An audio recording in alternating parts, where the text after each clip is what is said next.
है, हाल ही में कौन सा ज्वालामुखी धुएं के छल्ले का उत्पादन कर रहा है?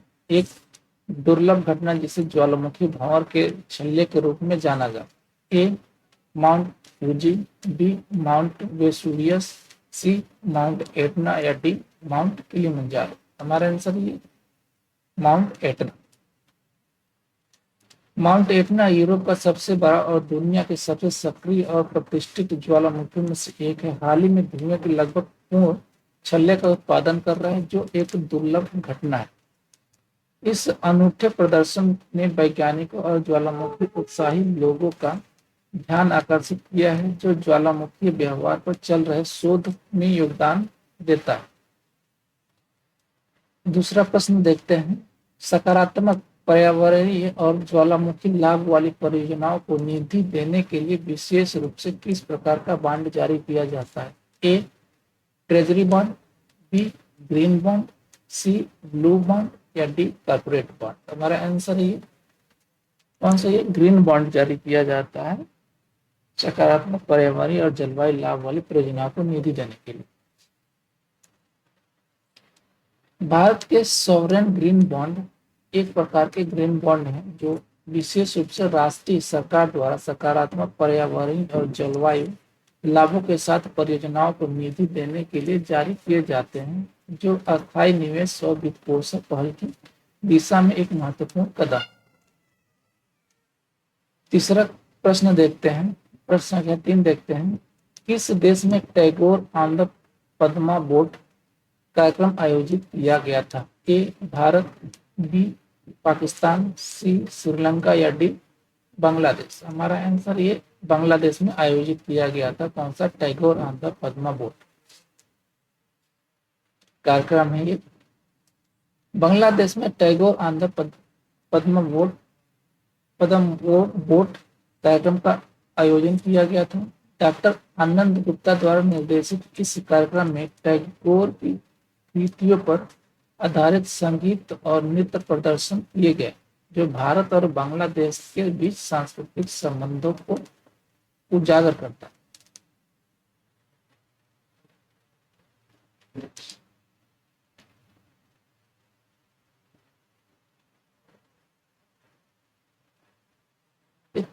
प्रश्न संख्या 4 देखते हैं, किस कंपनी ने भारत का पहला स्थानीय रूप से निर्मित इलेक्ट्रिक डंप ट्रक लॉन्च किया? कौन सा स्थानीय रूप से निर्मित इलेक्ट्रिक डंप ट्रक लॉन्च किया है? ए जैव प्रौद्योगिकी, B Mahindra and Mahindra, C Saini India या डी अशोक लेलैंड। यहाँ से हमारा आंसर मिल जाएगा कौन सा? सैनी इंडिया ने। हमारा आंसर हो जाएगा इस सैनी इंडिया ने इलेक्ट्रिक डंप ट्रक लॉन्च किया है स्थानीय रूप से। सैनी इंडिया ने भारत की अपनी सुविधा में भारत का पहला स्थानीय रूप से निर्मित इलेक्ट्रिक डंप ट्रक SKT-105 की लॉन्च किया। यह ऑटोमोटिव उद्योग में एक महत्वपूर्ण मील का पत्थर है, जो खनन और निर्माण उपकरणों में अस्थायी समाधान के लिए कंपनी की प्रतिबद्धता को दर्शाता है, प्रतिबद्धता को प्रदर्शित करता है। प्रश्न संख्या 5 देखते हैं, ब्रिटेन ने यात्रा करने के लिए बहुत खतरनाक माने जाने वाले देशों की सूची में किस देश को जोड़ा है? ए रूस, बी पाकिस्तान, सी इजराइल या डी ईरान। इसमें जोड़ा है किसको? पाकिस्तान को। इसमें यात्रा करने के लिए बहुत खतरनाक। एक्सप्लेनेशन देखते हैं इसका। यूके के विदेश कार्यालय ने 2023 में आतंकवादी हमलों और आतंकवाद विरोधी अभियानों में वृद्धि के कारण पाकिस्तान को यात्रा के लिए बहुत खतरनाक समझे जाने वाले देशों की सूची में जोड़ा। विशेष रूप से खैबर पख्तूनख्वा और बलूचिस्तान जैसे क्षेत्रों को हिंसा के प्रमुख हॉटस्पॉट के रूप में उजागर किया। यह कदम पाकिस्तान जाने वाले यात्रियों के लिए बड़ी सुरक्षा चिंताओं को दर्शाता। प्रश्न संख्या 6 देखते हैं, एशियाई कुश्ती चैंपियनशिप 2024 में रजत पदक किसने जीता? ए राधिका, बी रितिका सिंह, सी शिवानी पवार या डी उदित कुमार। हमारा आंसर है इसमें राधिका ने एशियाई कुश्ती चैंपियनशिप में रजत पदक जीता, यानी कि सिल्वर मेडल जीता है। राधिका ने एशियाई कुश्ती चैंपियनशिप 2024 में 68 किलोग्राम वर्ग में रजत पदक हासिल किया, जहां भारत की कुल पदक तालिका 5 तक पहुंच गई, जिसमें पुरुषों की फ्री स्टाइल स्पर्धा में पहले पहले की जीत भी शामिल है। प्रश्न संख्या 7 देखते हैं। लगभग 4 दशकों के बाद डाक विभाग ने डाकघर की दूसरी शाखा कहाँ खोली? ए सियाचिन, बी आर्कटिक, सी अंटार्कटिका या डी लक्षद्वीप में। तो हमारे प्रश्न ये अंटार्कटिका में खोला है दूसरी शाखा, ये है अंटार्कटिका पूर्व। इसमें हमारा एक स्टेशन भी है, साउथ स्टेशन रिसर्च स्टेशन भी है। कौन कौन से? भारतीय यहाँ पे है, दक्षिण गंगोत्री ये तो बंद हो चुकी है, मैत्री, नया सबसे हमारा कौन सा? भारतीय। ये 3 स्टेशन है, इसमें से 2 बंद हो चुके, एक चल रहा।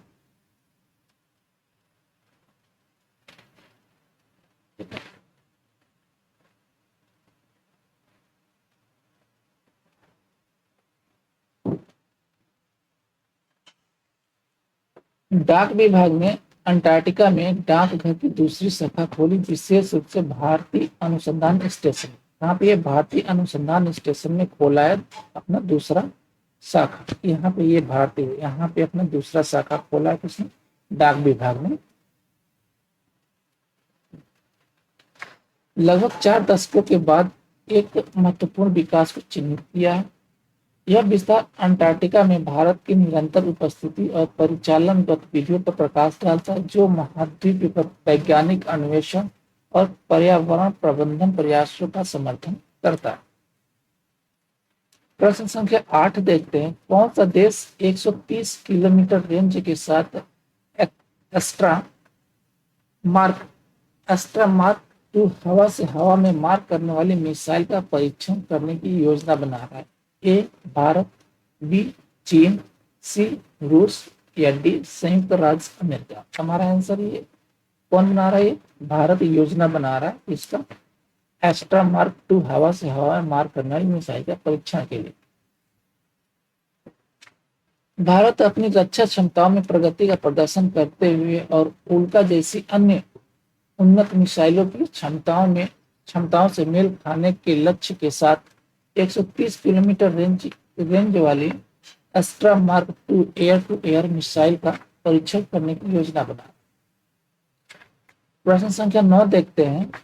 इस कंपनी ने हाल ही में भारत और 91 अन्य देशों में उपयोगकर्ताओं को तत्काल सुरक्षा अलर्ट जारी किया, जिसमें भारत के स्पाईवेयर हमले के बारे में चेतावनी दी गई है। A Samsung, B Google, C Microsoft या डी एप्पल। हमारा आंसर ये एप्पल है। एप्पल ने चेतावनी जारी किया है भारत और 91 अन्य देशों के उपयोगकर्ताओं को। एप्पल ने हाल ही में भारत और 91 अन्य देशों में आईफोन उपयोगकर्ताओं के लिए तत्काल सुरक्षा अलर्ट जारी किया है, जिसमें भारत के स्पाईवेयर हमले के बारे में चेतावनी दी गई। इस प्रकार का हमला अत्यधिक परिष्कृत है और इसका उद्देश्य गंभीर सुरक्षा जोखिम पैदा करते हुए उपयोगकर्ताओं के उपकरणों तक अनधिकृत पहुंच प्राप्त करना है। प्रश्न संख्या 10 देखते हैं। कौन सी कंपनी ओएनडीसी के सहयोग से फैशन और किराना विस्तार का लक्ष्य बना रही है? ए ओला, बी उबर, सी लिफ्ट या डी ग्रेब। हमारे आंसर यहीं से मिल जाता कौन सा? ये ओला है। हमारे कौन सा? ये ओला है।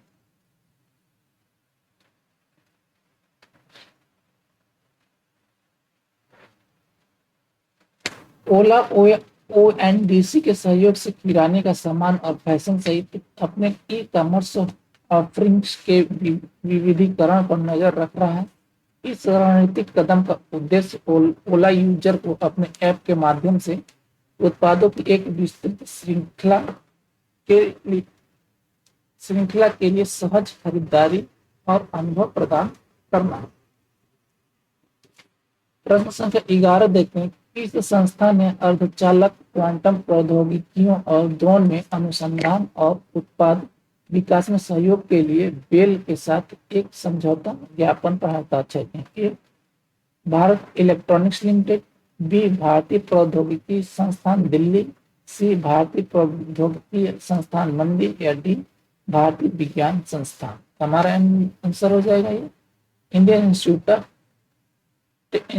इंस्टीट्यूट ऑफ टेक्नोलॉजी मंडी ने। हमारा आंसर हो जाएगा सी, भारतीय प्रौद्योगिकी संस्थान मंडी ने बेल के साथ क्या ऐसे समझौता है हस्ताक्षर किया। इसके लिए अर्धचालक और क्वांटम प्रौद्योगिकी और ड्रोनों में अनुसंधान और उत्पाद के विकास में सहयोग देने के लिए भारत इलेक्ट्रॉनिक्स लिमिटेड ने भारतीय प्रौद्योगिकी संस्थान मंडी के साथ एक समझौता ज्ञापन पर हस्ताक्षर किया।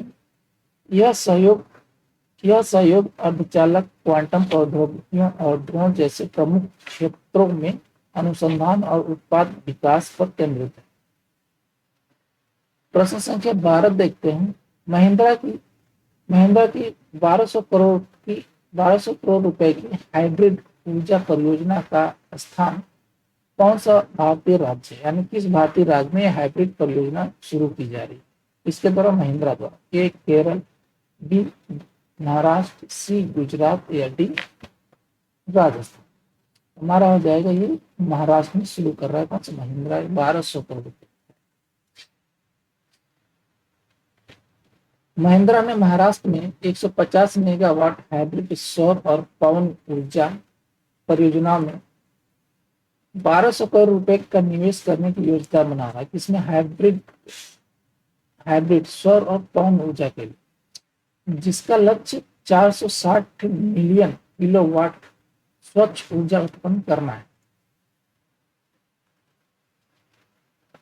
यह पहल महाराष्ट्र में हाइब्रिड नवीकरणीय ऊर्जा क्षेत्र में महिंद्रा सस्टेन के प्रवेश को चिन्हित करती है। प्रश्न संख्या 13 देखते हैं, 2023 में इंदिरा गांधी अंतर्राष्ट्रीय हवाई अड्डा दुनिया के सबसे व्यस्त हवाई अड्डों में किस रैंक पर है, यानी कि अजय एयरपोर्ट किस रैंक पर है? ए, 5वां, बी, 8वां, सी, 12वां, या डी, 10वां। हमारा आंसर है 10वें स्थान पर है इस व्यस्त हवाई अड्डे में। पहले पे यहाँ पे देख लीजिए, पहले कौन है? अटलांटा एयरपोर्ट है, अटलांटा हार्ट्सफील्ड जैक्सन इंटरनेशनल एयरपोर्ट पहुंचे पहले रैंक पे है, जिसमें 10.5 करोड़ पैसेंजर का क्राउड है। दूसरे पे दुबई इंटरनेशनल एयरपोर्ट, इसमें 8.7 करोड़ पैसेंजर का क्राउड है। तीसरे पे डलास फोर्ट वर्थ, ये तीसरे स्थान पे, इसमें 8.2 करोड़ पैसेंजर ट्रेवल करते हैं। लंदन हिथ्रो में ये चौथे नंबर पे, जो 7.9 करोड़ पैसेंजर यहाँ से जाते हैं आते हैं। और तीसरे 10वें स्थान पर कौन सा? ये दिल्ली एयरपोर्ट है अपना, अजय एयरपोर्ट दिल्ली, जिसमें 7.2 करोड़ रुपए 7.2 करोड़ पैसेंजर यहाँ से ट्रेवल करते हैं।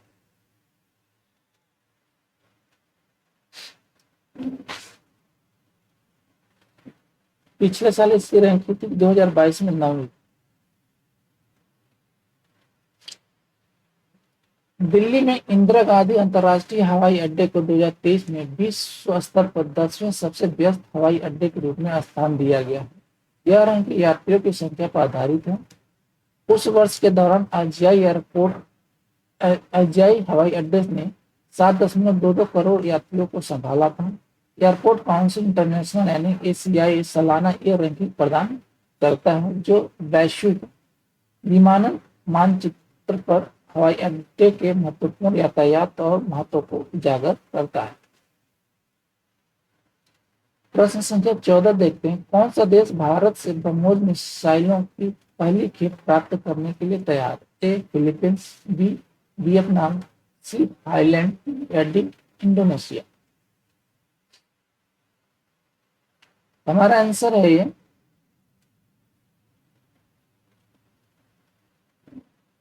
ये फिलीपींस है जो ब्रह्मोस की पहली खेप प्राप्त करने के लिए तैयार है। फिलीपींस। भारत लगभग $375 मिलियन के सौदे के तहत फिलीपींस को ब्रह्मोस मिसाइलों का पहला खेप दे रहा है। यह भारत के रक्षा निर्यात में एक महत्वपूर्ण मील का पत्थर है, विशेष रूप से ब्रह्मोस मिसाइल के साथ, जिसे संयुक्त रूप से भारत और रूस द्वारा विकसित किया गया है। प्रश्न संख्या 15 देखते हैं। ढाका बांग्लादेश में भारत के रेल सलाहकार के रूप में किसे नियुक्त किया गया? ए राकेश कुमार को, बी अनिल शर्मा को, सी अमित सिंह को, या डी नरपत सिंह को। हमारा आंसर ये नरपत सिंह को बांग्लादेश में भारत के रेल सलाहकार के रूप में नियुक्त किया गया। 2009 बैच के भारतीय रेलवे यातायात सेवा IRTS अधिकारी नरपत सिंह को ढाका बांग्लादेश में भारत के रेलवे सलाहकार के रूप में नियुक्त किया गया है। रेलवे बोर्ड में निदेशक यातायात वास्तुसर्जन के रूप में उनकी पिछली भूमिका रेलवे क्षेत्र में उनके अनुभव और विशेषज्ञता को दर्शाती है, जिससे वह इस पद के लिए उपयुक्त विकल्प बन गए।